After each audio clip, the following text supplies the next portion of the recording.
off back there. Yeah, let's see if we can get this focused. Maybe you can see some of it. Anyway. So how many of you are big-time gardeners? Gardened all your life, now that I can't see you. I was going to say, I'm not seeing a lot of hands there. Do you guys garden a lot? Off and on. Off and on? All right. It's not as popular as it used to be. Okay, it's hard work, isn't it? Yes. If you've ever gardened, and sometimes when we start out, our garden is a total failure, and so it doesn't really make you want to do it again. So hopefully today, I would like to maybe just like talk to you and give you a few instructions for about 20 minutes or so, and then I'll give you a chance to ask questions. Okay, but it looks like we can come from the standpoint of new gardeners, right? So it's a good thing then, because we're going to start out with dirt. Let's see. And I broke my glasses last week. My new ones are a week overdue. So if my glasses fall off my head, we're all in trouble, right? Okay, so what's in the dirt? Your dirt is very important, and sadly in Idaho, we did not hit the jackpot on soil, right? We have a lot of rocks. How many of you have rocks in your yard, even in town? You put a shovel in and it's like, how can you build a trellis with a 4 by 4 or 4 inch by 4 inch post because you can't dig a hole? Yeah, we don't even have a yard yet. We're hoping we get it in this year, but it's been a lot of rock moving. Anyway, so good garden soil is composed of 40% sand, 40% silt, and 20% clay. And we're going to go into why we want that. And this is just basic build-up to what, let me see how I, 3, okay. So, I'm sorry, I don't know why this tips like that. Can you read that at all? Yeah. Okay. So, clay is a nemesis, right? If you go out to the clay, and if you have clay, you're going to slip on it. It's slick. It sticks to your shoes. It's just nasty. It packs down so that water can't go through it. It'll even make cracks on the top. If it's been too wet and then too dry, it's just a mess.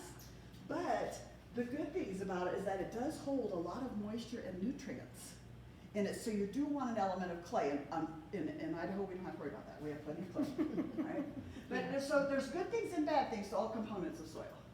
All right, so now silt. We have a lot of silt in Idaho, and that's good. Silt is the stuff that blows in the dirt. I mean, the wind, you have the wind, you feel that stuff in the wind, that's the silt. And, yeah, this is silt. My silt looks a little slicker than this. It's not quite as crumbly as this. But slick, it comes from ground rocks and plant matter. And it's deposited by the wind. So if your neighbor has really good soil and they're upwind from you, that's great because it'll flow to your yard, right? Kind of like in Michigan, I never had to rake leaves because all the leaves blew my neighbor's yard. Yep. You know? You got to make sure what side of the fence you live on. You know? It makes a big difference. But the good things about it, okay, so is that it's blown around by the wind, so it's very light. And your soil can get too heavy. Clay is heavy, and it packs. If you have silt in your soil, the silt helps the clay not pack. And then it also it has a lot of nutrients because actually rocks have a lot of nutrients our soils need. But it's poor about letting the water run through. So you have places in your yard that get wet. Do you guys all live in town with city lots? How many do? Creek. Okay, so no, you don't. You live out in the country? Well, we're legally the city, but we're up on the mountainside. Yeah, so I live on the mountainside and it's like very windy. Okay, then we have sand, and sand is good because it's porous, and sand is bad because it's porous. So you get too much sand and you end up watering your garden all the time, right? But it does also, all the nutrients will flow through it. So if your soil is sandy, you need to know that and you need to fertilize more often, right? So if you can mix these 3 types of things together, you have some pretty good soil. And how do you know what you have? And had I not had to drive 20 miles to get here, I could have brought you a jar, right? But just get a jar, you take about a cup of your soil, put it in a canning jar or a pickle jar or whatever you have, right? Then you fill it almost to the top of water. You gotta have a little bit of space here. Shake it up really good and let it sit. And it'll settle out. And what'll be at the bottom? The heavy sand. And you can see, oh, I have a ton of sand or I don't have any sand. Right? And you'll see how much silt you have and how much clay. You want it like 40, 40, 20. If you can do 40, 40, 20 out of a glass jar, I love you. I just kind of look, and if it's 50, 50, 50, that's good enough for me. You know? Of course, 50, 50, 50 is 150, and there's a problem with that. But anyway, so you can tell, and you can say, okay, so if you already have a lot of sand and clay and very little silt, then you really can't fix your soil by adding sand. Because people will tell you, just add sand to your clay. It doesn't work. okay? But now we're to the bottom of all this. The one thing you can do to help any soil you have is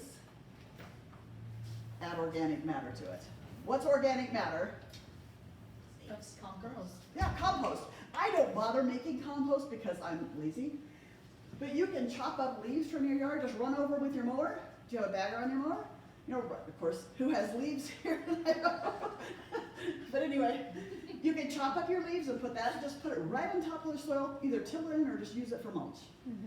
The difference with leaves is if you have strawberries, the leaves could bring slugs into your strawberries. Okay, so that would be a caution there. Chop veggie scraps. You know, you can put them in a compost pile. I just dig a hole in the garden and go put them in the garden and cover it up. Yep.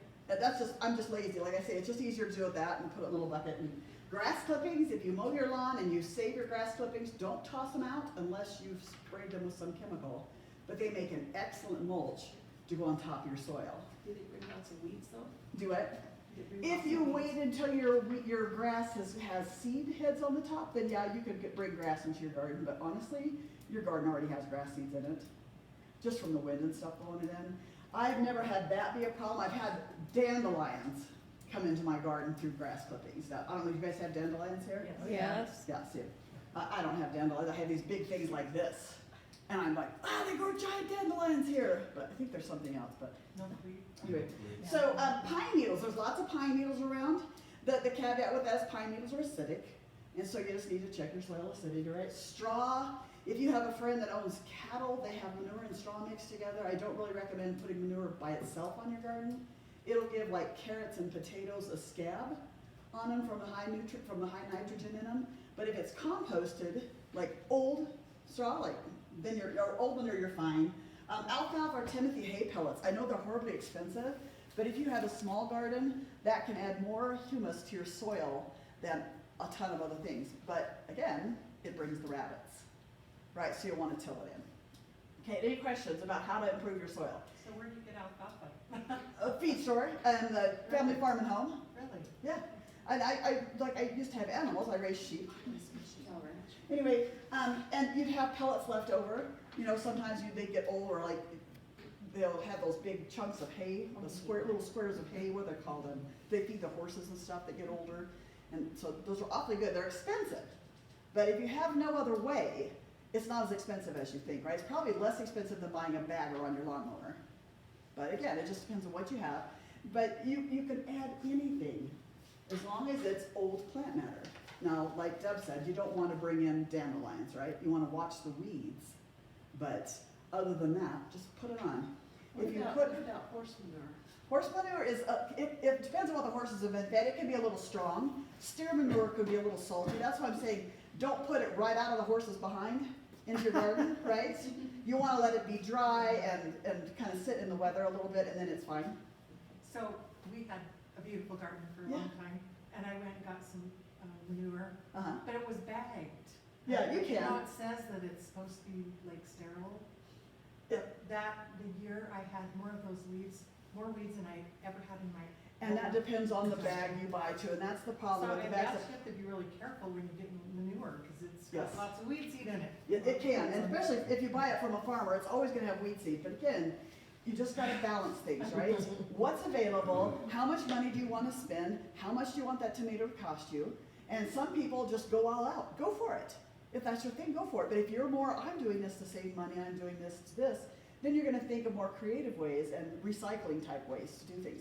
Either way is fine.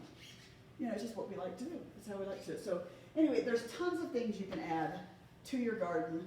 I like grass clippings just for a mulch on top of the garden because it suppresses weeds, even if there's weeds in it. And it also keeps the soil right at the, right under that mulch moist. So you don't need to irrigate as much, to keep things watered. And so, but you can do the same with straw. Straw will also bring weeds in, but straw, the weeds are easy to pull. So I do a heavy mulch with straw a lot of times in the garden if that's all I can find. Okay, so if you're gonna prepare a garden spot, how many of you have a spot already you garden in? Okay, good. You picked a spot in the sun? Yes. Yes. Here in Idaho, after last summer, you really could have had a pot and sit in the shade. It was so hot, wasn't it? It was so hot. So, but Plants need 6 to 10 hours of sunlight a day. We like them to get that sunlight in the morning because it dries, it typically, now again, this is typically, it dries the moisture off the leaves and then it grows. To me, in Idaho, we might want to do it the opposite. You might want to water more in the evening because then the plants have all night to absorb that moisture before it gets hot the next day, right? So see the difference? We just have to go for our climate in our area. I did a gardening, is that even focused? I don't know if it's my glasses or the things. Okay. It's fine. You also want to be close to a water source. There is nothing more fun than the 10th of July is dragging a hose across your lawn and then re-dragging it back. Right? It's awfully nice to have it close to water. So if you don't have a garden spot already, put it close to the water. Away from trees simply because the roots will sap water from the soil. Like I said, I don't have any trees. I don't know if I'll ever have any trees. We do the windswept thing in our house, so I'm going to miss those leaves. But you have to think of that. Again, if you only have under the tree, then that's where you garden, right? And you know it's going to cost me more water to do it that way. So we balance things. You want to find a place in your yard that has the best soil, and most of us probably all have the same soil. You know, rocks with a few little particles or something in between them, right? But we can make our soil better. There's no soil out there you can't improve. And then, yeah, best wishes with the rocks, right? Start small. Don't start out with 100 square feet. You know, if you're just starting, a 4x8 bed is a great way you can grow a ton of stuff in a 4x8 bed. I used to do a class specifically on that, just how much you can grow in one 4x8 bed. And then test your soil. It's a very basic step. You don't have to you go to the extension office and they can, you know, test your soil for you. I'm not sure if the extension office does it here if you have to send it off, but you can have a really professional test done, and that's great, but we need to remember that they test for commercial growers. And they'll tell you, you need 10 pounds of nitrogen per 1,000 square feet. And you're looking like, I have 30 square feet. And I'm not that good at math, right? And they'll tell you all kinds of little additional nutrients you can add. It's not that important. You can just go to the store and get one of those little basic kits. You get a good idea of what kind of nutrients. I tested my soil 3 times. I have absolutely no nitrogen. That or the test was just had bad nitrogen in it. So I added plenty of nitrogen to my soil and things grew. It's amazing, you know? So you don't need a soil with the test where it has the 400 different things they test for. You can if you want. If you're a scientist, my husband loves that stuff. You know, oh, I want to know exactly how much magnesium I need to add. I'm like, okay? Again, test your soil. The number one problem that happens with gardens is if your soil is too acidic, your plants won't grow well. So they'll attract bugs, and the weeds will grow extra well. And so then your first garden is a failure, and it's not your fault except you didn't test your soil. And then the number 2 reason a garden fails is because you don't get out and work in it. But that's the number, because if your soil is too acidic, it attracts certain kinds of pests. If it's too alkaline, it attracts certain kinds of weeds and pests, and all of them have a better advantage in this world than you do, because they just proliferate. The plants that will get aphids and spider mites and all these kind of things will be the ones that have the wrong kind of soil. And it's easy to adjust your soil, you know, so let's do that. And then so first you're gonna test your soil, you're gonna mark where you want to grow it. There's a double digging, which is with a shovel. I don't recommend double digging here. In fact, we're really good candidates for raised beds here because of the rocks in the ground and stuff. And so just dig the grass off, put your bed there. It doesn't have to be 3 feet high.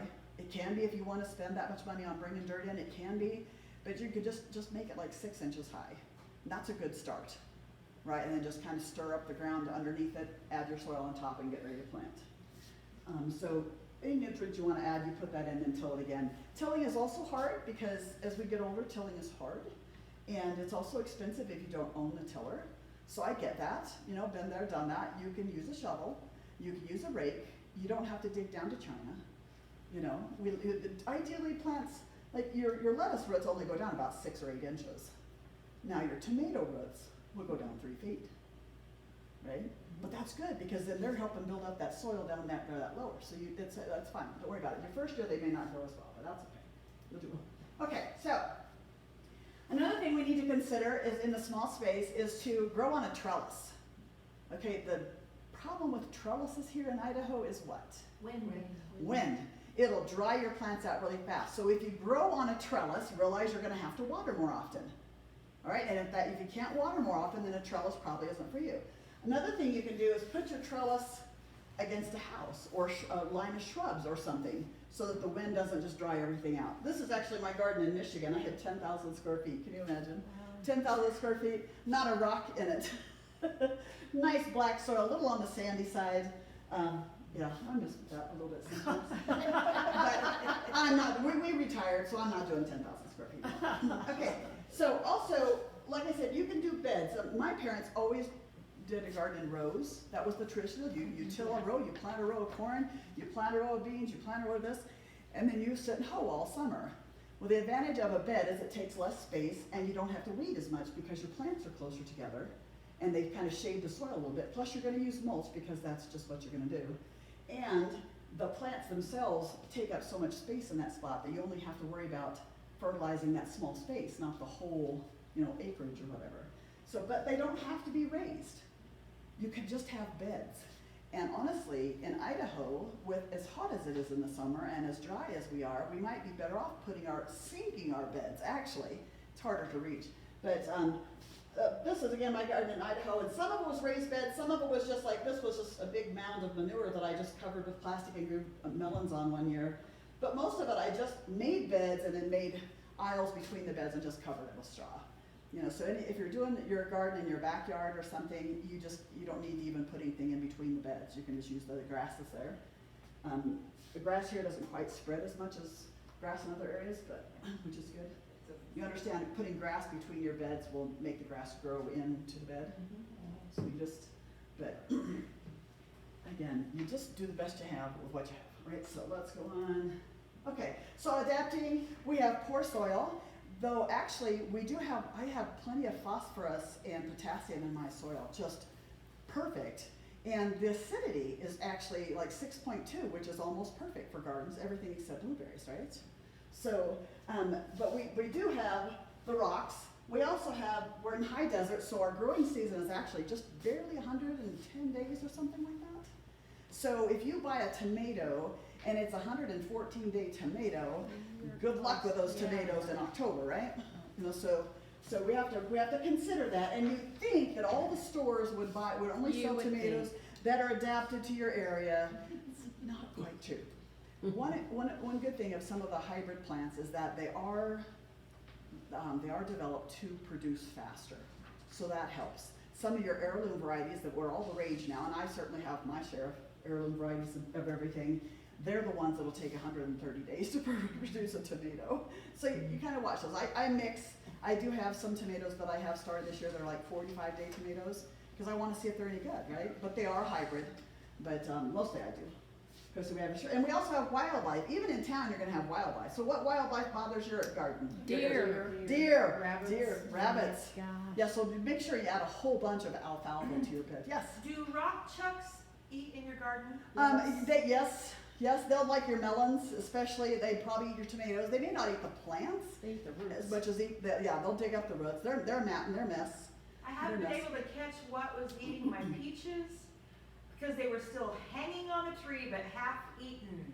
That would be hard for a rock chuck to reach them, wouldn't it? Yeah. Depends on how short your tree is. Yeah. Yeah, Yeah. I can see them Yeah. eating them off the ground. Yeah. Squirrels will eat them. You think a Squirrels. raccoon could do that too? Yes. Yeah, but a squirrel would be the one to eat your fruit or your Birds live vegetables. in the trees. Oh, I used to watch squirrels grab the tomato off the vine and run along the fence with it in their mouth, Just us. Of course, I don't have trees, so I don't have squirrels. But we have things we have to adapt for and we have to be aware of them. So one of the things we can do for our short season is a system like this, where like right now you can cover it. You still can't put tomatoes out there, it's way too cold, right? But you can extend the season in the spring a little bit. Also, we tend to get a lot of rain, like right now I've got snow like this high by my front door, literally where we've blown it, and scraped it over, it's literally this high. And so I come to Pocatello and I'm like, where's your snow? We have tons of it. But this will help also keep the amount of water in this so that you can get in and work in it a little earlier also. Okay. Now this is a more expensive variety. Also, you see them on Pinterest. People use that white PVC pipe and make those because it's cheap, but it breaks in the sun. So if you're going to use the PVC, paint it and expect it to last 2 years at the most. Okay, so this garden, I don't know if you can see it, they've actually used it, it's just this 1 inch, it's a pipe that goes down in your well, so it's like a 1 inch water pipe, you can buy it at Lowe's for like 150 feet at a time, you don't wanna buy 150 feet. But you find scraps of stuff like this in places. Don't be afraid to use scraps up. Yeah, You can go to anybody that does sprinkler systems and buy how many feet Yes. that you want. there you go, there you go. And they're good, and you see they have the plastic over this, I assume to keep some bugs out, it won't keep a woodchuck out. With woodchucks, you're gonna need like hard wire cloth over your beds and things. I have grasshoppers like like back in the days of, you know, the saints of pioneers. Yeah, and we're not Egypt, we're talking Salt Lake City where all the seagulls came. We're waiting for our miracle because it's just like, of course, we took a field that's been a field for 1,000 years and we put a house in the middle of it, and what do we expect? But, I mean, I have never seen that many grasshoppers in my life. And you walk out and it's like, you look at your driveway and it's like, Ugh. you could slide on them if you were to stop your car. So, that's why we built the greenhouse actually, so that I could get away from the grasshoppers. So I have berries ordered for this year. I will have to make screen cages for my berries, which then will also keep the deer out because we have 15 deer that winter on our property. But my neighbor swears that if you have deer, they'll go up in the mountain in the summer and eat up there and they won't come down, so they'll not No. bother your garden. And I'm like, No. yeah, no, No. no, no, you have a garden for a while. Depends on But the so state. this is a green netting, it's a bird netting you get. I bought a ton of it last year. I hate it. It's horrible to work with because, and then when you have this system, every time you want to get in there, you have to move the netting out of the way, which I have plastic inside my greenhouse right now is what I have to do. So that's why I like to eventually work into something like this, where you can just lift it up and work on it. It's an idea. This is probably not plastic. This is probably, it's called a frost blanket. I don't know, you can buy them at Lowe's. I have to get mine on Amazon because I want mine bigger. But it's like interfacing and you're sewing, but it's treated for the sun and it keeps plants warm. And I, like right now in my greenhouse, it still gets down to 20 degrees at night and there's sometimes less. And I cover everything with frost blankets. And I have one little area that's heated because that's my baby's growing now, but the rest of it I just throw the frost blanket out. And I have lettuce and spinach and cabbage that have lasted all year, all winter through there. But again, that's inside a greenhouse. But this it's called a frost blanket. So if you want to try some of that, so if you put some plants out the middle of May and then it's going to frost, you can cover it with that. That helps. You can do a sheet also. This is a little bit better than a sheet. But again, if you have a sheet and you don't want to use the sheet, use it or you can. Do it? I would like a drink of water, yes, but I'm talking too fast, so I can't think about that right now. Okay, so some of the things covered in this handout is you want different things to be planted out at different times. So what is our plant out date in Idaho? So I think we're zone 5B. I'm 5B. You might be 5. I know. Over in Boise. Thank you so much. I'm getting you some water Oh, too. Boise, they're way higher. Yeah, they're a lot warmer than we are. They're nice. Oh, yes. I think we're a 5B up on the mountain, but we're not sure. Do what? I think we're a 5B up on Johnny Creek, Yeah. but we're you not are. positive. You are. It was actually, I was 6A in Michigan. You think Michigan would be really cold. That's not. So anyway, that is the date you can plant your warm weather crops out. And here I believe it's either May the 31st or June the 2nd, or that's your average frost-free date here. June 15th. It's average. That means we have had snow, I believe, in June before. Yep. Oh, yeah. So we have to plan for that, hence the frost blankets, right? Right. So, actually, gardening is the only form of gambling the Lord supports. Right? That's really what you're doing. That's great. It's really what you're doing, is you're gambling, I'm gonna get these Yep. plants. So I do a lot of seed starting because I have problems with like sitting quietly for days upon end, and so I have to have something to do, and I can go out and start seeds and water my babies. And actually, plants used to be like $2. I bought some plants last year, and they were more like $5 a pepper plant. I was like, ooh. Anyway, back to the cool season. So cool season starts here probably on a good year, the middle of April. On a bad year, the middle of May. You just kind of go, I tell this horrible story. So if you want to know how cold your soil is, you just go out to your garden when no neighbors are looking, you pull your pants down and you sit on the soil. And if you jump right back up, it's too soon. If you can sit there for, am Am I being you can, if you can sit there for 3 seconds, it's time for your cool weather crops. And if you can probably sit there all day, it's time for your tomatoes to go out, right? Okay. I don't really advertise that, but it's a good way to determine. Your hand doesn't work because your hand can stand a lot of stuff that your mom can't. Keep your neighbors guessing. What's she up to now? Okay. So some of your cool weather crops, and I just did basic crops that a lot of people grow. There's probably a ton of things. Maybe you like to grow things like okra or something, I don't know. Anyway, so your spinach, your lettuce, your peas, your radishes, your beets, broccoli, cabbage, cauliflower, onions, and your Asian vegetables like your bok choys and those kind of things all can go out earlier than that frost-free date. In fact, if you wait until June the 1st to plant your spinach, it's going to get too hot and it's just going to go to seed really fast. Right. Okay, so realize that you can get out there if you don't have so much mud and you can get to your spot, right? And that's going to be my problem this year is it's going to be so muddy till July, I think. But these are the things you're going to start early. If you look on your sheet, I also give, if you want to start your own seeds, which is a whole nother gardening aspect, how soon ahead of time you start them. You know you can't read your paper. We'll turn the lights on in a minute. Maybe 5. Oh my goodness. Very long here. Okay. Then your warm season crops that go in here after June the 1st, I always cheat and try to put them out at May 15th anyway. Because I'm a gambler, right? But sometimes you get by with it, you just have to be ready to cover them. And that's where I cover my tomatoes with milk jugs or something and just take the lid on them off day and night and forget and burn them up.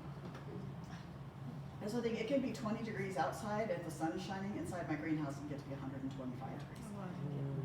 So you just have to be really diligent. Okay, so container tips. Containers are a really popular way to garden now because number one, there's no weeding, right? Number two, containers are easy to find and you can move them around. You like, let's say you only have shade, but you can move them to the sun. You can move them closer to your house when it's too cold outside. So there are advantages to containers, and there's one of the sheets in there tells you different size containers to use for different plants. I still feel like that's not very focused very well. There we go. Okay. So you need a pot big enough. Now people tell you, yeah, I can grow a tomato in a 1-gallon pot. Well, you probably can, but how many tomatoes are you going to get? 3 to 5 gallons is the smallest for a tomato. Again, they make big tomatoes and they make tiny tomatoes, so you could go by that. You need to use good potting soil. If you put like garden dirt, like dirt from your yard in a pot, it won't, it'll gather together and it'll leave a dry between the side of the pot and the dirt. And then your plant roots will always be dry and it'll dry out faster than you want. So you need to make sure you have the right size pot and use good potting soil. You can maybe mix half and half up with your garden soil, that might help. You also have to have drainage holes, especially if you're using like 5-gallon buckets. I recommend you put the drain holes on the sides of the bucket instead of the bottom. The bottom is great, but if you put it too close to the ground, the water won't come out of them. And then your plants, it could be 100 degrees outside, your plant looks like it's dying from not watering, because overwatered and underwatered look the same. So you pull your plant roots out and there's no roots because they've all rotted because it was too wet. So make holes in the side of the pot, of a bucket, or whatever, you're using pots. If you buy a pot, they usually come with drainage holes. So that's good. I also put a few little rocks at the bottom there, and then put your soil on top of that. Okay, so you're also gonna have to water and fertilize more often. One thing about like a 5-gallon bucket is that if you put it in full sun, what happens to plastic in the full sun? It gets hot, right? It gets really hot, and your plant roots are hotter than it is outside. So I really that. You can line that bucket or other large planters with just foam insulation. Yeah? Take the silver stuff off of it and just put it around the pot and it's great. Great. It works really well. Nice tip. Nice tip. So there's also a method where you can just take a big bag of potting soil, cut a hole in the top, and grow a tomato in it. Yeah. The problem again is that bag is going to get really hot in the sun. So you'll want to put mulch over the top of that bag. Right, if that's the way you want to garden, because you don't want to buy a pot and you just want to use the bag, that's great. It works, but you need to know the whole story, right? And then, yeah, plastic pot's got that one. Okay. This may be our last one. So weeds are the #1 reason why you hate your garden. If your garden is way back yonder, you won't see the weeds, right? And you won't take care of them until it's too late to, then it's work. And I can just see the garden soil I have right now, though I've added cow manure and straw to it for 2 years, it's still really hard to pull weeds out of. So good soil also is easy to pull the weeds out of. So use your mulch on top of the soil so the weeds don't even get to germinate. That's one thing you can do about weeds is weeds, a lot of weed seeds need light to germinate, or they're so deep down that they can't germinate. Some still will, but you can probably eliminate half to 2/3 of your weeds if you just mulch your soil. All right, you can also use, okay, so black plastic is good. Again, it gets really hot, which is a good thing if you want to kill weeds. If you want to attract snakes, it's a good thing. I should have brought this. There's a roll of stuff you get in the paint section at Home Depot and Lowe's. It's called painter's paper. It's what painters put down when they're, and some of it is really, really heavy, and some of it's just kind of lightweight. It's actually excellent mulch for things like onions. So you roll it out and you stab a hole and you put your onion in, right? And it does degrade, probably before the season's even done, but by the time those onions get going well, then you can weed around them a little bit better. But if you put the paper down and then put grass clippings or something on top, it'll last the whole season. And it just makes it so much easier. So you can use I use the paper when I first plant strawberries. Also, it just gives me that extra year to get things going. Because once you plant strawberries, it's really hard to put, some kind of a solid weed barrier down. Okay, so you can do this, or you can do the metal poisoning route, which is hoeing. I don't own a hoe because I'm way too lazy to hoe. I have a couple little hand tools that I use, and when you have a bed, you're just going between, so a big hoe won't help you, right? My dad would die because he had plenty of big hoes that we had to use. Also, get the right tool for your job and your body type. If you want a tall hoe because it's easier to stand up and garden, get one. I have one that actually looks like a triangle, and that you run it through the ground and you cut off the weeds instead of digging them up. You just cut them off just right below the soil surface. The problem is you can also cut off your tomato. But I like it. It works well for the way I move, but it might not work for you. So it's okay if your neighbor used this kind of hoe, it may not work for you. Just go to the store and go like this and go like that and look like an idiot and make sure people take pictures and put you on Facebook. But do that and find a tool that works for you. Even a little handheld rake things that you have. I love those. I love those because they're just really easy to turn up the soil a little bit. If you'll go out once a week to every 10 days and weed the whole thing, or weed half of it and then another half, even if there aren't weeds there, just stir the soil. Just the first little bit of soil like this. A lot of those weeds that are germinating under there will then be killed. Okay, and they won't germinate. They won't get so big that they're hard to pull out. And that's the trick. Nip it in the bud, right? It's hard. Okay, so I think that's all for this. But let's turn on the lights. Oh, yeah, I should turn on the lights first so you get the lights first. Sorry. Okay, very good. So we don't really have time to go through handbook, but we do have 20 minutes. If you guys want to ask questions, I don't do a lot of flowers. I mean, I do flowers. It's been a long time since I've taught a gardening class about flowers. Okay, the perennials and stuff, and not really confident about Idaho flowers. But you can see from here, if you want to start peppers plants from seed, you've got to start them 10 to 12 weeks ahead of time, which is like last week, Oh, wow. So think about that, that you need to start early. Some things you don't want to start that early, So I actually start my tomatoes and my peppers before I start my lettuce and spinaches. And then some things, I also have a list of what you put out in the garden just as seeds, and what it really does you no good to start a cucumber inside. Because they just germinate so fast out in the soil. The only thing is if you just want cucumbers before your neighbor, get that cucumber before your neighbor. Anyway, anybody have any questions? They're hard to transplant. Cucumbers are hard to transplant. They are hard to transplant. A lot of plants are because they get too big. Like if you go to Lowe's and you get that big tomato plant in the gallon pot that already has tomatoes on it, and you plant it, and all of a sudden it just sits there and sits there and sits there and sits there. You would actually have tomatoes earlier from a much smaller plant than you will from that, because of the transplant shock. Okay. But again, sometimes we just can't resist, right? It's okay. It's okay. I also like to do a little caveat that if you're doing something in your garden and it's working, and I say do something different, keep doing what you do that already works, because there's no gardening police. And I'm a different person than you are. I like different things. I work different ways, and so different methods are going to work for all of us. And not. So what kind of things are you interested in growing? Strawberries. Strawberries. I have, So where are you growing them? well, I have a few in the front in my grow. So like right in front of your house, like it's part of your, like your front of your house, or is it in the front of? Yeah, it's in, So, and then I have a few out, in the garden, but it didn't seem to really grow very fast. okay, so when you planted them, did you till up the soil well? Because it may just be, that, they've been, especially in the front of your house, that soil's gonna be more compacting, and it's also gonna be hotter, the front of your house.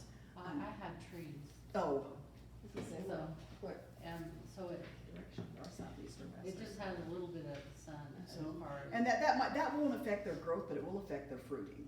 A lot of plants can grow in the shade, lettuce and spinach and even broccoli does well in the shade, but they don't fruit as well. So your leafy things can grow in the shade, but your fruiting things cannot. So you might just give them a good round of fertilizer this year. Just 10-10-10 fertilizer. If you want to go the natural route, get the natural 10-10-10s.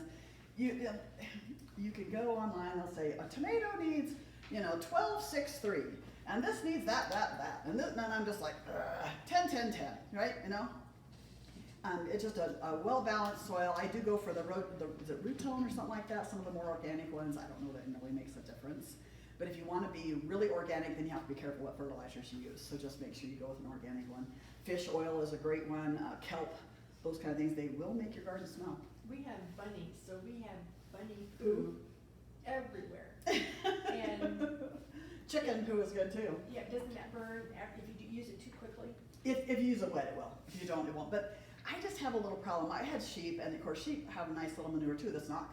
Some manure is hot, and so you put on your plants and it'll burn them because there's too much nitrogen in it. Sheep poo is not.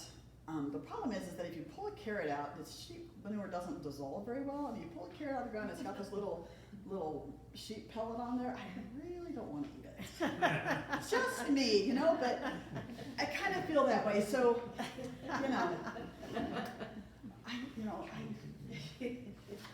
some things you just don't want to do, So, but again, adapt for if your neighbor has rabbits, you want to try it, go for it.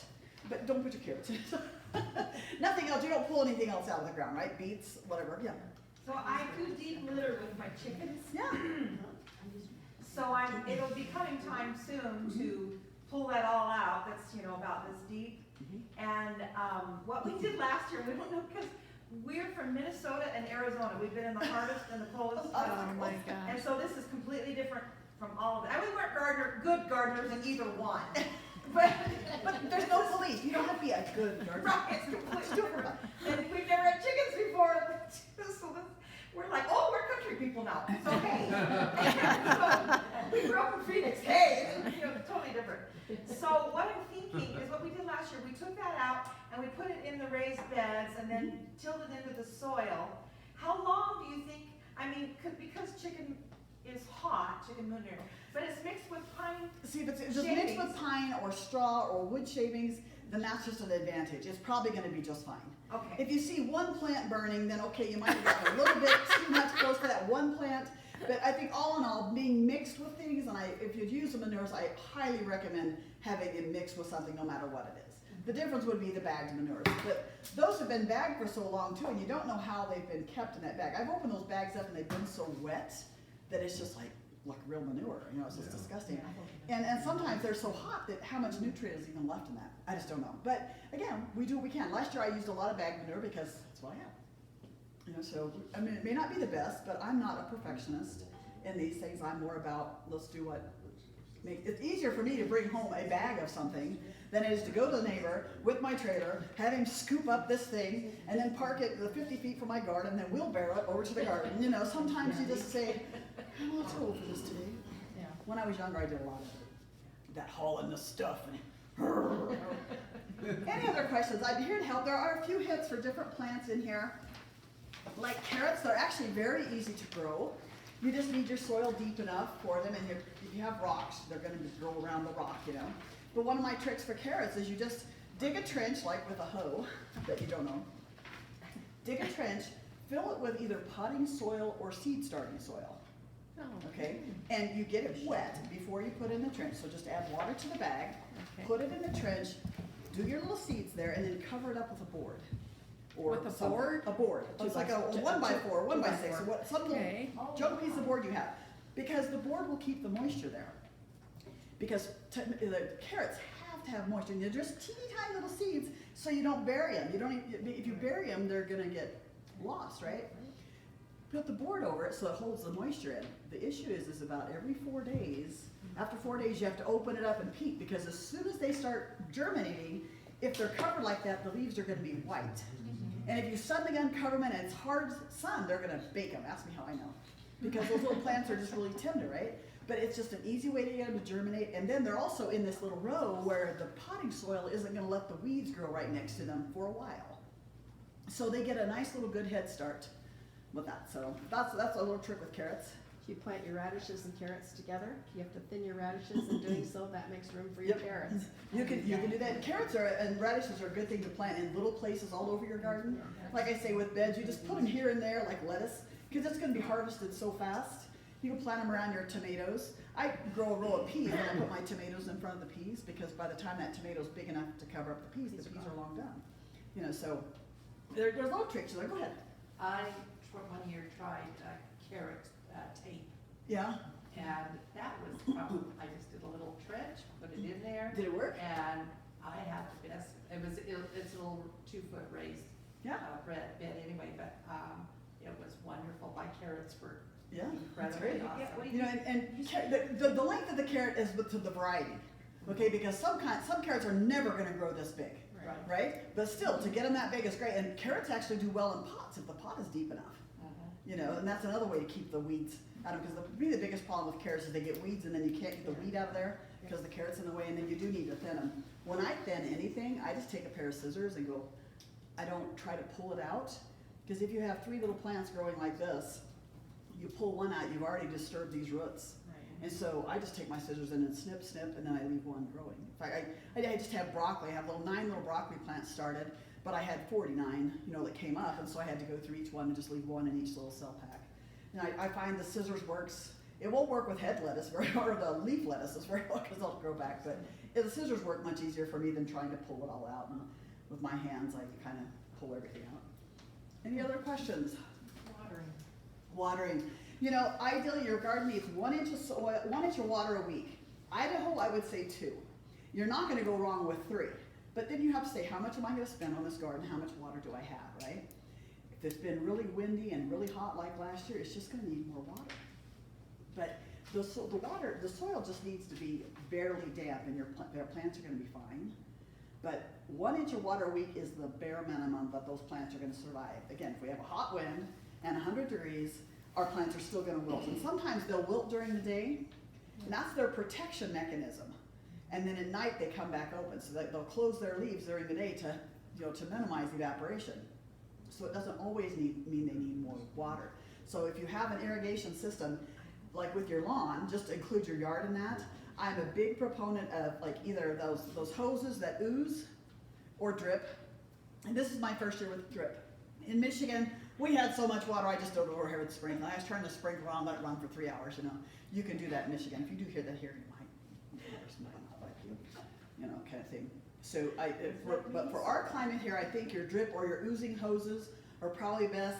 There's lots of little cheap timers you can put on them too, and just let it run for an hour or so. You can put a can out there and just, you know, down in the soil and decide how much soil this is. Put your finger in the dirt. How far down does that wet go? And then again, if you have mulch, that water will have time to seep down and get to the roots, you know, before it evaporates, which again, your mulch helps it keep from evaporating right off the top. So if you water a 1/4 of an inch, those roots are gonna try to come up and get that water, and then your roots are closer to the surface, and so they're gonna be more susceptible for drying out. So water deep, water well, 1 inch at a time, maybe twice a week, or if you wanted to do 2 inches once a week, whatever. I think watering at night here works better. I know they say if you water at night, your plants will get diseases. Do you have diseases on your plants? And it's a big thing. Don't overhead your beans because it'll spread disease. Well, my beans don't have a disease, so how can I spread it if it's not there? You know, so, but I think here we're better off watering a little bit later in the day when it cools down, or very early in the morning. But see, at night you water and the plants have all night to absorb that moisture. Whereas if you go out and water in the morning, they just have a few hours. So not every, because we put up a drip last year, Yeah. and he had it set to do it once a day. So do we not need to be watering it once a day, or? If you have the water and you wanna water it once a day, you're Well, I you don't certainly- want to have water. you don't need to, that much. So it's Again, an inch to 2 inches of water. The How bare often? minimum is an inch a week. Now, who decided that and where, I don't know, because every garden I've ever had has needed more than an inch a week. So I try for 2 inches. If I don't have the water, if they tell me I can't water, then my plants just have to get along with 1 inch of water, right? And then we just don't have as many tomatoes. It's a simple process. It's not like rocket science and stuff. So do you like, how do you tell how long it takes to get 3 inches? Okay, so if you have an irrigation system, your irrigation person should be able to tell you that. Another thing you can do is put, like if you have a little drip system, so you put a can underneath one of the drips, and then you just measure what's in the can. You know, dip it down in the dirt and let it just drip right into the can, and that will tell you a basic of how much you did. We way over, we did an hour every day. Over water. We did an hour every day all summer long last year, and we didn't realize that's what they'd been set to. Because, you know, they just put it in and we just had the flower beds, we didn't have grass, and so we didn't see it spraying. And I said, boy, the soil is really wet. And I flooded the greenhouse a couple of times, like literally flooded it. And I'm like, we live in the desert, I shouldn't be flooding these things. It's a learning curve, right? It's a learning curve, and we just do the best we can, and we learn from each other as much as we can. You know, I'm certainly no expert. Yes. So we have a horrible earwig problem. Do you know what to do with those? Earwigs, Earwigs, How I've do you never get had rid an of them? earwig problem, but they're trouble. They are real trouble. I have an aphid trouble in mine. They're already in my greenhouse. It's 20 degrees outside and I have aphids in my greenhouse. It's like horrible. So I don't know, but I know we can look it up and get that to you. So if you'd like. Does anybody here have earwigs and have a problem with those? We all have earwigs. Oh, yeah. And the sunflowers, man, the sunflowers are filled with earwigs. See, I've never gardened The first time in my earwigs. whole life, and there's these earwigs, I'm like, oh my Oh, god. I ate them. We did corn. I'll never do corn again. Because the earwigs? Never. I've never even seen an earwig. There's creepy bugs. There is earwig bait that you can buy, and you put it I in know, the base and of I've the plant. used diatomaceous earth and stuff. In my, Diatomaceous earth, those kind of things only work at certain stages in the larva's lifetime. So it has to be the babies crawling across that diatomaceous earth. Okay. So it's supposed to be really good stuff, and it is in its place, you know. But Well, there it are worked, enough. it There are didn't enough. work You very might well. check and see if like a BT will work on it. Maybe If you want to it's go check around it. it, you might check and see if you want to do the BT. But you also have to like What's BT? squash. BT is Bacillium thuricide or something. It's a more organic type of insecticide. It like kills them from the inside out. Some horrible thing you probably don't want to read about. But it's considered a more organic type of thing that doesn't. I might have. One of the problems with a lot of the commercial sprays, which I won't lose a crop over not spraying something. I'm not gonna lose my tomatoes because I'm not want to spray, but a lot of the commercial sprays kill everything. And so all your good insects Yeah. get killed too. So you have to accept that. Just like Roundup, you know, it's great for what it does, but it kills your soil. It kills all the nutrients and the bacteria in your soil. They don't test for that. And I could go on and on about. I mean, I've certainly used my share of. I deserve to have, you know, what is it called, Roundup cancer or whatever. But because I've had plenty of weeds, that's, you know. But I don't have Roundup cancer yet. But again, you have to realize what it does, and it will kill your soil because it kills everything. And so then your soil becomes less and less productive over time instead of. We moved here 6 years ago, and we had the most fabulous garden, and then all of a sudden we started getting squash bugs that, you know, hundreds and thousands of them. We got to the point where we vacuumed them out of our Good idea. raised beds and then gave them to the chickens. Oh my gosh. Squash bugs are a real problem, and you have to get them when they're little. And the problem is you don't see them when they're little because they'll bore into the stem. They lay their larvae, and then the larvae all hatch at once. So you have one day, and the next day you have 16 million of them. Oh my gosh. Some things that keep them away is like aluminum foil helps. Basically, you need to spray with something, or the BTs, or those kind of insecticides that get on their bodies and desiccate them, so they dry them out. But again, that only works on the babies. So the minute you see squash leaves starting to wilt, you cut that whole vine off all the way back to where it came out of the soil, and you burn it and get rid of it. And you may even have to get rid of that whole plant. You know, they're just nasty little. It's like drugs. You know, President Nelson said a long time ago, drugs have an unfair advantage. Bugs have an unfair advantage. And then I'd go through and test my garden soil You know, dandelions grow in compacted soil, but dandelions themselves, as they grow, they uncompact the soil. So if you leave the dandelions in your soil long enough, they can actually be a benefit to your soil, and then they die off because they can't take it unless it's compacted. If you can stand them that long, if your neighbors can stand them that long.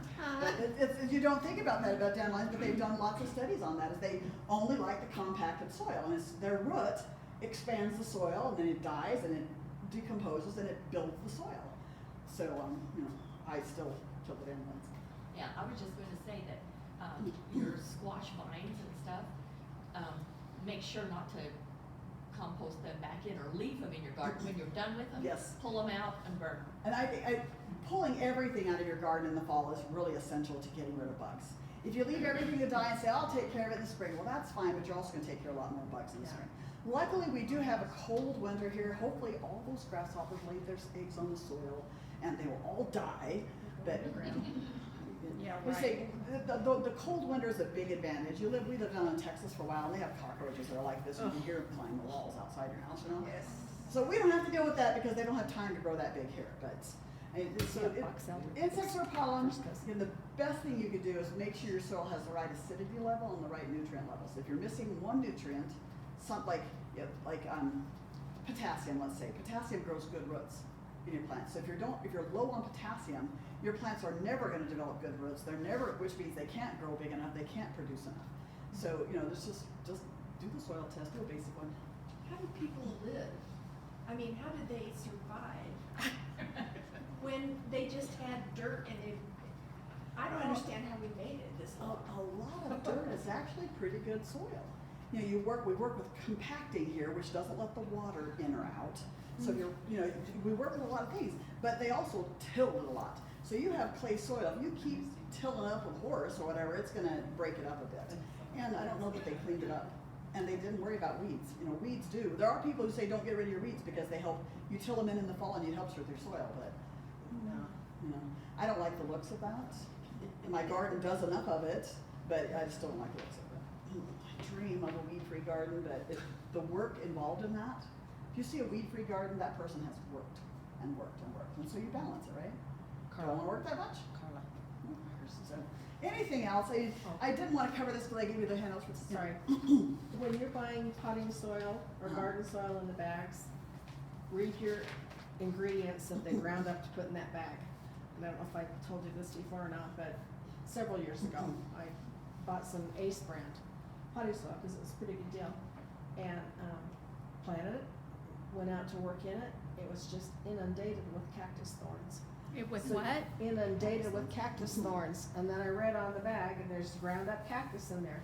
It took 3 years for those thorns to dissipate. I could not touch that dirt. Oh, So be wow. real careful what you're buying to add to your garden or If put in even, the plants. or in buy for one your- bag and open it and look and see what's in there We- before you invest in 20 bags of Yeah, that. you couldn't really see them. If the sun hit them, you could, because they just looked like little tiny slivers.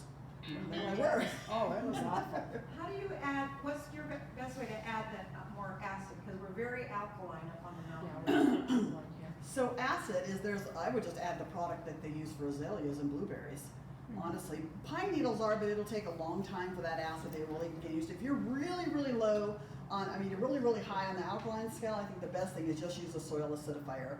And that's for blueberries. And again, I would find out how much you need to add because that makes a huge difference. And that's really a good caution. It's just, there's all kinds of advice out there for gardening, but know where you live and know where the person giving the advice lives. And if you have alkaline soil and you read that you need to make this fertilizer and has 14 cups of lime in it, Ooh. and you put that, whatever, and you Does put that lime on. acidify, is that what you're saying? No, lime alkalines. Oh, okay. Lime sweetens the soil, so if you having alkaline soil add lime to it, you are compounding your own problem, right? And so just because someone says add lime to your garden, I add garden to my garden every year, don't do that unless you know that's what your soil needs. In Michigan, I could do that. In Tennessee, I could do that. In Texas, I could do that. Not here. In Idaho, I don't want to do that. I don't think. I don't think. Mine is really good soil as far as balance, but I probably have to test it about every other year. You just never know. So when you say test the soil, what does that mean? Okay, so you can take a little sample. You go around different parts of your garden. Now, okay, so if you want to be exact, I'm going to grow tomatoes here. I'm going to take this sample in and I'm having them test it for tomatoes. But they're going to charge you like $20 or $30 for each test. Where So do you take just, it to? Just good, Extension okay. scopes. I don't know if you may need to call them first. I tried to call them and no one answered the phone to make sure they would do that. Some extension centers do, some do not. Okay, so I would just call them first. I think ours But does. it- But I don't know if it's free. You're a very agricultural state here, so they probably do. I think they do, but they So- charge. Okay. Yeah, and they charge. so you go around to different parts of your garden, you take a little, little hand shovel full of dirt, you put it in this little bag. If you look in there and you see a lot of grass and roots, you pull that out. And you want to take them a good cup or so, and you just put it in a Ziploc bag and you take it to them, or you send it to a lab that'll do the testing on it. The last one I did cost me like $25. That was in Michigan, and it was totally worthless because I was totally okay on everything because Michigan has tremendous soil. Tennessee wasn't such a good result. Bad soil. Anyway, so they'll tell you what, so whether you need more acidic, they'll test for acidity, they'll test for all the major nutrients, like do you need more potassium, do you need more phosphorus, do you need more? Phosphorus is what builds your fruits. So if you're gardening and you're trying to get tomatoes and you have no phosphorus in your soil, you're not going to get fruit. Okay, so They have those tests at gardening stores. yeah, and that's what I'm saying. You can use those. I would go to a nursery or somewhere that's going to have new tests Current ones. rather than maybe Walmart's that might have been in storage for 10 years in Malaysia somewhere. I don't know. I ordered mine off Amazon and it came up, all 6 of them, I had no nitrogen in my soil. So I'm kind of wondering if the nitrogen part of that wasn't bad. But I did have trouble growing plants in my soil the first year, and I don't have anything out there now. I have strawberries did great. My blueberries is great. The grasshoppers got them, so I put them inside the greenhouse, and they're still inside there. So we'll see what we get done this year. But anyway, so our time is up. I'm sorry. I'm so glad so many of you came. I'm just like in awe that people. Gardening is a lot of fun. I mean, it's my life, kind of, sort of. It used to be all I did in the summer with 10,000 square feet. You could be out there for hours every day. But, Did you build your own greenhouse, or did you get? my husband built it. My husband's an engineer, so he can literally build anything, metal, wood, whatever. He retired and they hired him right back, and so he's doing testing on he does appliances for Whirlpool. So right now I have a live spinning arm. That's what I do. And my flyer, the part in the front, has got this metal bar through it with all these fancy holes in it. He's going to build me another one because it's not working correctly. He can build anything, so the greenhouse was actually pretty easy. So we did it, and I had my hand in a cast, and I had my hand in a splint, and I had my hand in a cast, I had my hand in a splint. I had 4 surgeries on this poor little hand because of arthritis. Anyway, this one's straight, this one's not. Anyway, and so he got to build it mostly by himself. I think one time I held one board up with this hand because I could do it. But I couldn't hold anything with this hand.